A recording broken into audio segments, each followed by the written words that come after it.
Every Monday at 9 a.m., I moved $700 out of my account into my parents', as faithfully as a clock changes the hour. It was my quiet treaty, money instead of kindness, routine instead of love. I told myself it kept the peace. I told myself it kept us a family. Last week, they skipped my daughter's birthday. No call, no card, not even a thumbs up under the photos. Lila kept peeking at the gate in her pink dress, glitter on her wrists, asking if Nana and Grandpa were almost here.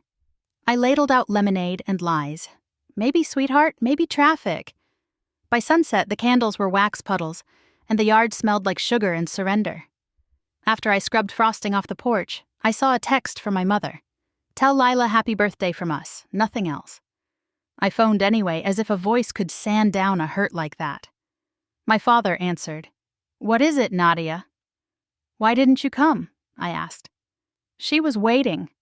A sigh, bored. "We didn't feel like it." "Dad," I said, keeping my voice level, "Lila made you a card." He paused just long enough to make cruelty sound careful. "Your child means nothing to us." The fridge hummed. The room tilted. I didn't plead. I ended the call and stood very still until stillness felt like armor. Then I opened my banking app. Click, cancel, confirm, every weekly transfer, every automatic bailout. The last one read, $700, Mondays, 9 a.m. I killed it. 40 minutes later, my phone buzzed. A new message slid onto the screen. "Can you order us dinner?" "Nothing fancy. We don't have food in the house." Morning arrived like a witness. I brewed coffee I didn't want and watched steam unspool while Lila slept, curls barely visible above the blankets. The phone rang, an unfamiliar number. "Miss Ellison, this is Mr. Patel, your parents' landlord. Their rent didn't go through, which is unusual." "Unusual for me." "It won't be coming," I said. "They'll have to handle it." "They told me you manage everything." "I used to." The words stayed steady. "Not anymore." I set the mug down and felt a cord inside me go slack. 10 minutes later, my brother called. "Nad, Mom says you've lost it." "Define lost." "You cut them off." He exhaled. "Good, I'm done too." "Too? I've been sending them smaller stuff, groceries, gas. Thought it might soften them." A dry laugh. "Guess we were paying rent on the same guilt." I pressed a finger to the counter's edge. "They never told me about you." "They didn't tell me about you either." Before I could answer, a notification flashed. A live video. My mother wore theatrical grief. My father sat beside her, arms folded. "We've always supported Nadia," she sniffed. "But she's inventing stories to make us look cruel." Dad leaned forward, voice sober as scripture. "She's forced money on us for years. She needs help." Then he lifted a printout of Lila in her birthday dress and spoke slowly, like a line he meant to live by. "This child does not exist to us."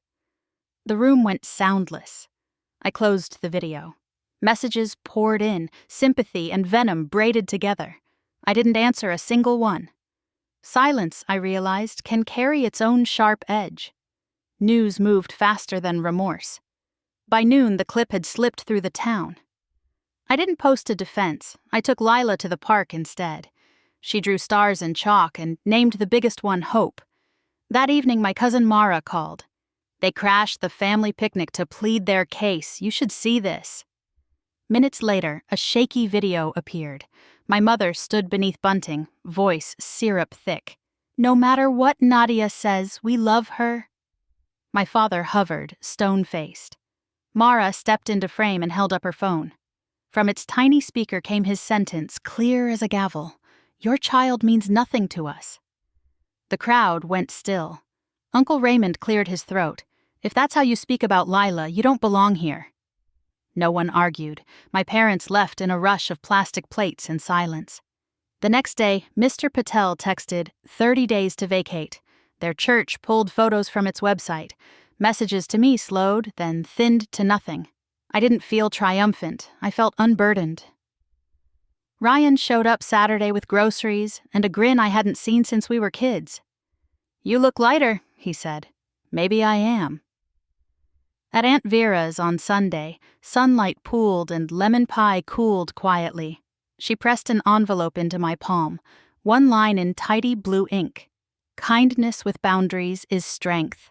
I tucked it into my wallet like a compass.